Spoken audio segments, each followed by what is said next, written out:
प्यारे भाई और बहनों, मेरा नमस्कार स्वीकार हो। फिर मैं आपके लिए धार्मिक प्रश्नों में एक वीडियो फिर अपलोड कर रहा हूँ। 311 से 320 तक चलेगा। तो प्रश्न इस प्रकार है, परमात्मा उत्तम कर्म और वेद शास्त्र किसके लिए रचे हैं? इसका मतलब ये है, परमात्मा से ने सब उत्तम कार्य और वेद आदि शास्त्र सर्व पदार्थ मनुष्य के सुख के लिए प्रकट किए हैं। मतलब जो इसमें ये जो दे रखा है ना, जैसे कि वेद किसके लिए हैं, शुभ कर्म किसके लिए हैं, तो ये पशु पक्षियों के लिए तो है नहीं, क्योंकि इनमें बुद्धि नहीं है, ये कर्म कर नहीं सकते। तो ये सब मनुष्य के लिए बनाए हैं। शुभ कर्म जितने भी होते हैं सब मनुष्य के लिए बनाए हैं। इसका मतलब ये होता है। तो 12वां प्रश्न है, परमात्मा ने मनुष्य के लिए पदार्थों से कैसे सुख प्रदान किया है? तो इसका उत्तर है, परमात्मा ने शरीर में पृथ्वी आदि तत्वों के बढ़ाव घटाव से मनुष्यों को जीवन धारण, देखने सुनने आदि, सूंघने आदि की शक्ति देकर सृष्टि के पदार्थों का साक्षात करा करके सुख बढ़ाने का उपदेश किया है। इसका मतलब ये होता है। तो 13 प्रश्न है, 13वां 300, मनुष्य के लिए परमात्मा अनेक साधन क्यों दिए हैं? क्योंकि परमेश्वर ने मनुष्य को अनेक प्रकार के साधन आनंद पाने के लिए और अनेक आनंद साधन प्रदान किए हैं। जैसे मान के चलिए, आप अगर पानी है तो अपने शरीर को शुद्ध कर सकते हैं, कपड़ा धो सकते हैं। हवा क्यों दी है कि आप शुद्ध हवा को ले सकते हैं। अग्नि क्यों बनाई है कि आप इससे हर एक साधन सुलभ कर सकते हैं। जैसे मान के चलिए, खाना पकाना, रोटी पकाना या ठंड से बचाव, ये सब साधन परमात्मा ने जितने भी दिए ये सब मनुष्य के लिए दिए हैं और मनुष्य ही इनका सुख पा सकता है। पशु पक्षी जीव जनावर नहीं पा सकते इनका। तो इसका मतलब ये होता है। फिर ऐसा 14वां प्रश्न, परमात्मा ने विद्वान और साधन क्यों उत्पन्न किए? यानी परमात्मा ने मनुष्य को विद्वान क्यों बनाया है और उसकी साधन क्यों दिए हैं? परमात्मा के सामर्थ्य से अनेक विद्वान लोग अनेक पदार्थ संसार में सुख पाने के लिए उत्पन्न किए हैं। क्योंकि विद्वान होने का मतलब क्या है? ज्ञानी आदमी। और ज्ञानी ही पदार्थों का उपयोग ले सकता है। बहुत से पदार्थों का यानी अज्ञानी उसका सुख नहीं ले सकता है। जैसे मान के चलिए, अग्नि है तो अनपढ़ आदमी उससे केवल ताप लगा सकता है, यानी ताप सकता है, रोटी बना सकता है, लेकिन हवन क्रिया अगर उसमें ज्ञान नहीं है तो वो नहीं कर सकता है। और इस अग्नि से अनेक यंत्र बनाए जाते हैं, अनेक वाहन बनाए जाते हैं। अग्नि के बिना कुछ भी नहीं हो सकता है। इसका मतलब ये होता है। तो 15वां प्रश्न है, परमात्मा ने सृष्टि को क्यों रचा है और किन पदार्थों तथा उनकी मतलब स्वामी कौन है पदार्थों का?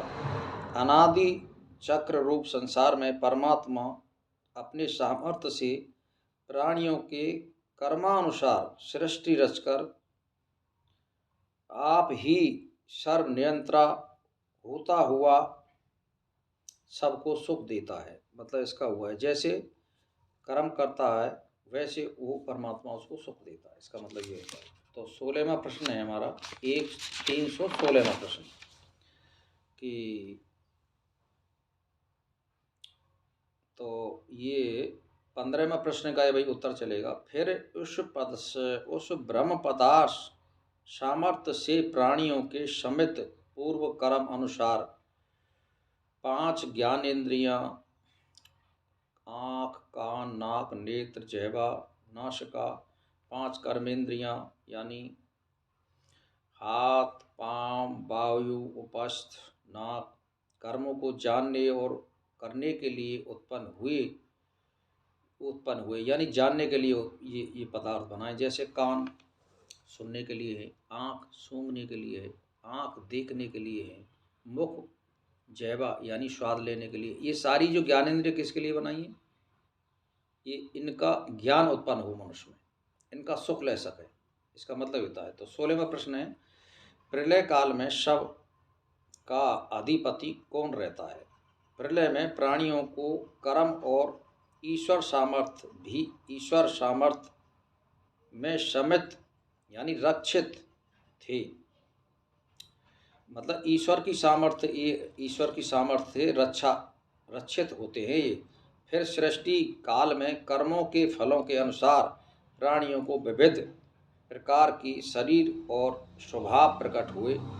यानी जैसे मान के चलिए प्रलय हो जाती है जब परमात्मा में ये समाहित हो जाते हैं, और जब जैसे सृष्टि परमात्मा को रचनी होती है तो उनके कर्म के अनुसार ही उनको जन्म दे दिया जाता है। इसका मतलब ये होता है अच्छे कर्म करें तो अच्छे घर में, अच्छी जाति में या अच्छे परिवार में जन्म होता है, सुख और सुविधाएं उसको मिलती हैं। इसका मतलब ये होता है। तो 17वां प्रश्न है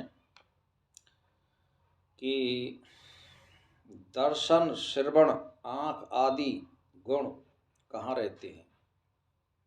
तो इसका मतलब है परमेश्वर के सामर्थ्य से पूर्व कल्प के समान पृथ्वी, जल आदि पांचों तत्व आपस में मिलकर शरीर के इंद्रिय और अवयवों को बनाकर स्वयं भी प्राणियों के शरीर में आत्म रूप में वर्तमान में है। यानी आत्मा ही आपके शरीर में देख रही है आँखों के द्वारा, और वो कानों के द्वारा सुन रहा है, और मुंह के द्वारा जीव का स्वाद ले रहा है। ये आत्मा जब निकल जाती है, सब निष्क्रिय हो जाते हैं, तो आत्मा ही देखती है, आत्मा ही सूंघती है, आत्मा ही चखती है। इसका मतलब ये होता है। तो 18वां प्रश्न है 19वां कि प्राणियों का रंग, रूप और काला और गोरा भिन्न भिन्न क्यों है? इसका मतलब है तत्वों के संयोग वियोग क्रिया जानने वाले महारासायनिक सर्व नियंत्रा सत्य वृत्ति परमेश्वर ने अपनी शक्ति से व्यक्ति को विशेष करके जानने के लिए शरीर और काला, पीला रूप, चेहरा आदि रंग रूप दिया है।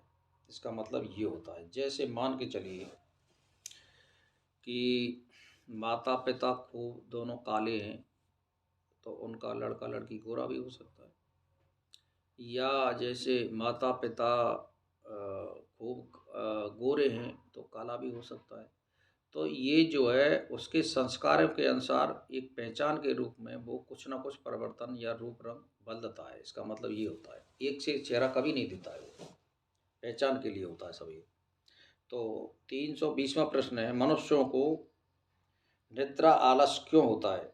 प्राणियों के दुष्ट कर्मों के फल से उसके शरीर में निर्बलता के कारण निद्रा आदि दोष घुस पड़ते हैं। यानी ये पापों का फल है, जो ज़्यादा नींद आना, 24 घंटे नींद आना, ये पापों का ही फल होता है। सात्विक मनुष्य 3-4 घंटे से ज़्यादा नहीं सोता है और वो कार्य करता रहता है। इसका मतलब ये। तो 320वां प्रश्न हो चुका है। हमारी धार्मिक प्रश्नों की श्रृंखला यहीं हम समाप्त करते हैं और मैं नमस्कार करना चाहता हूँ।